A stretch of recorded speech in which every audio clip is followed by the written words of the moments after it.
Informācija tiem, kuri lūkojas pēc plaša privātmāju apbūves zemes gabala Liepājas pusē. Es dotajā brīdī atrodos kādu kilometru no Grobiņas Bārtas virzienā. Jūs arī šeit redzat karti ar ikoniņas novietojumu.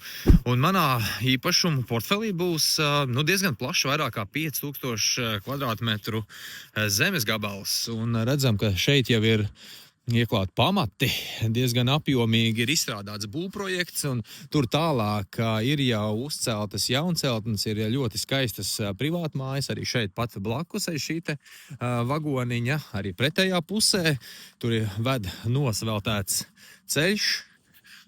Tur ir Grobiņas Bārtas šosei, burtiski 400 metri var automašīnas jau redzēt. Un jā, tā kā ar visām komunikācijām, ar pievilkt ūdeni, ar elektrību.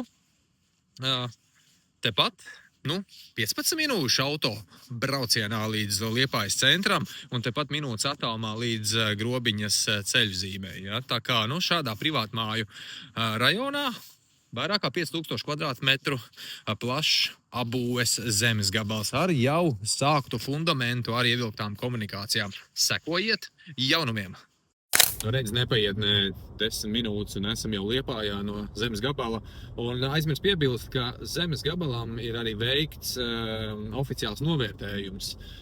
To, protams, es publicēšu. Un kā jums šķiet, cik tad ir, par cik ir naudiņām novērtēts šis te zemes gabals ar jau fundamentu, ar ievilktām komunikācijām un vairāk kā 5000 kvadrātmetri tepat pie Grobiņas. Rakstiet komentāru!